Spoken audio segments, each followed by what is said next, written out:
a Gundam, but you're 5 years old. You're no match for my attack.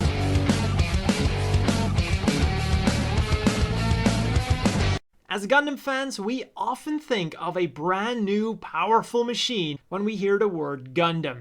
But just as with every other mobile suit, they eventually age and newer models become available. But just because they're old doesn't mean that they can no longer kick ass. Today, we're having a look at 5 of those machines in no particular order. First up, we have the Gundam Mark II. While all of the other Gundams on this list were considered state-of-the-art in almost every aspect at the time of their rollout, the Gundam Mark II was not.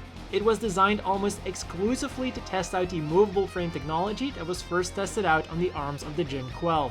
Because mobility was the main priority, its armor was made out of the weaker titanium alloy ceramic composite, rather than the much stronger Luna titanium alloy of the original Gundam. This meant that when the Mark II was still undergoing tests, eyes were already on the next generation of machines. Still, the mobility granted by its movable frame meant that in the hands of a capable pilot, the Mark II could still keep up. This being said, its weak armor and conservative weapons layout, combined with the ongoing weapons race, meant that the Mark II was outgunned and outclassed by the end of the Grips War. One attempt to remedy this was the development of the G Defensor, a support fighter that was designed to dock with the Mark II and fix all of its problems. It was made with Gundarium alloy to increase its durability, and in order to increase its weaponry, it was equipped with 2 14-tube missile pods, 4 Vulcan guns, and the long rifle high-powered beam rifle. With this, the Mark II's performance was definitely upgraded, but at the end of the Grips War, the G Defensor was destroyed and a replacement was never issued. Because of this, the Mark II was forced to fight as is throughout the first Neo-Zeon War.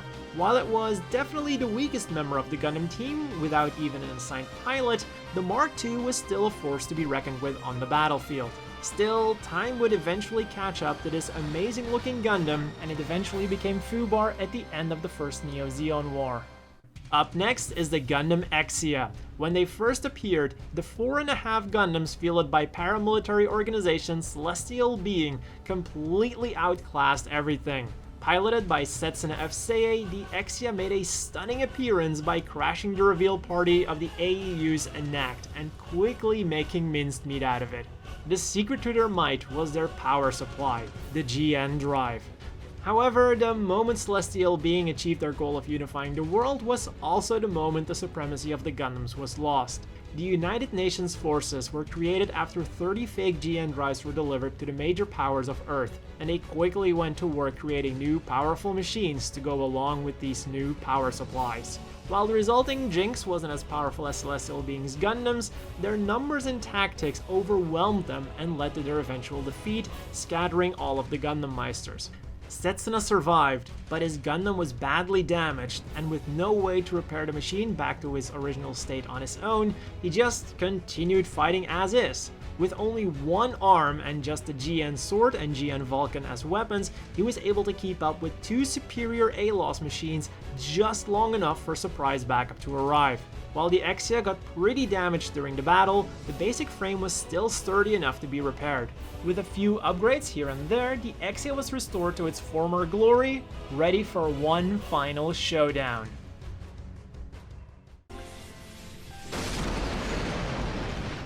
The Wing Zero is kind of a funny one in a few ways. First of all, I don't think I'm the only one who used to think of the Wing Zero as an upgraded Wing Gundam, but in reality, it was quite the opposite.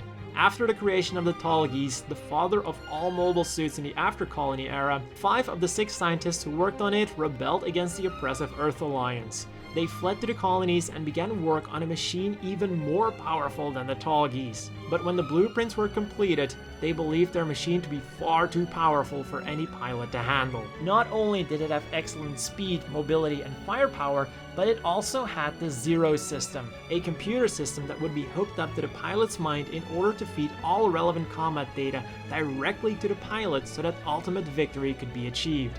Instead of building it, each of the scientists took a copy of the plans and designed their own Gundam instead. 15 years after it was designed, Wing Zero would finally be built when Catra, one of the Gundam pilots, lost his Gundam and needed a new one for revenge. Unfortunately, he could not control the Zero system, and things did not go as planned.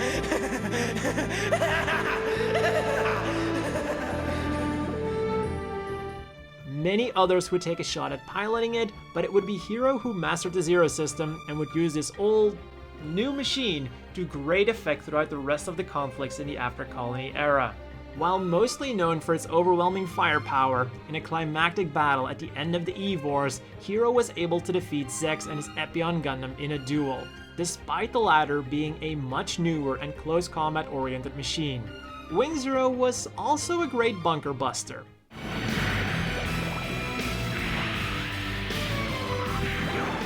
Then we have the Strike Gundam. One of the original 5 Gundams developed by the Earth Alliance, the Strike was the only unit still in Alliance hands after Zaft managed to steal the other 4.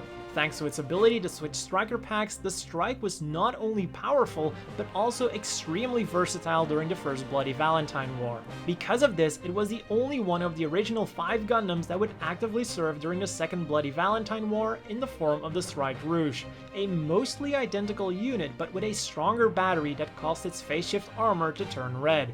The units captured by Zaft were either destroyed or decommissioned after the First War, with their pilots using the new Zaku Warrior or the commander version, the Zaku Phantom. On the Alliance side, despite the originals being stolen, they still produced a handful of these machines, but by the time of the Second Bloody Valentine War, they had all been upgraded. Depending on the version, the Strike Rouge would continue fighting during the Second Bloody Valentine War with either nothing more than the standard Ale Striker pack, upgraded with atmospheric flight capabilities, or the fearsome O-Tori Striker pack. Named after the Chinese Phoenix, it truly allowed the Strike Rouge to shine again. In addition to superior atmospheric capabilities and stealth, it upgraded the Strike's arsenal with a beam launcher, railgun, large anti-ship sword, missiles under the wings, and a hardpoint that could be used for either a missile launcher, machine cannon, or other equipment. Due to a combination of unfortunate circumstances,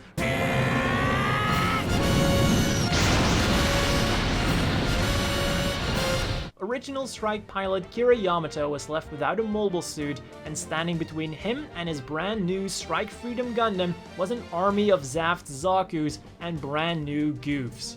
So depending on the version, Kira was either able to squeeze every last bit of performance out of the aging Ale Strike Rouge and manage to take out just enough enemies to get his Strike Freedom. Or Kira was able to make use of the O-Tori's full potential and performed so amazingly well that getting the Strike Freedom almost wasn't even necessary.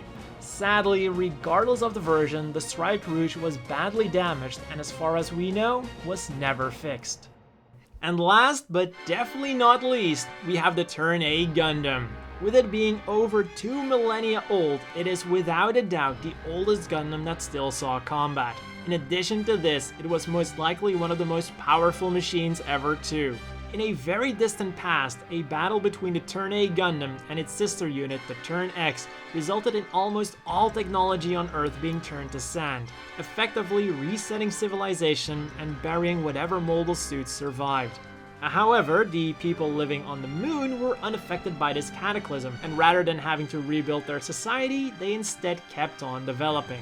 As such, in correct century 2345, they decided that the time was ripe to return to Earth, and they did so with an army. With Earth only having the developmental level of our late 19th, early 20th century, victory seemed inevitable. But around this time, the people of Earth were slowly rediscovering the buried mobile suits, giving them somewhat of a fighting chance. While most of them were no match for the technologically advanced Moonrace machines, the Turn A, which was also discovered around that time, could easily go toe-to-toe with all of them, even with most of its weaponry gone due to age. Sadly for the Turn A Gundam, history would repeat itself. The conflict escalated and it was once more destined to face off against the Turn X. And again, the Moonlight Butterflies of both machines would clash. This time, civilization survived, including its pilot Loran Shahak. This time, it was only the Turn X, her pilot, and the Turn A that were sealed away.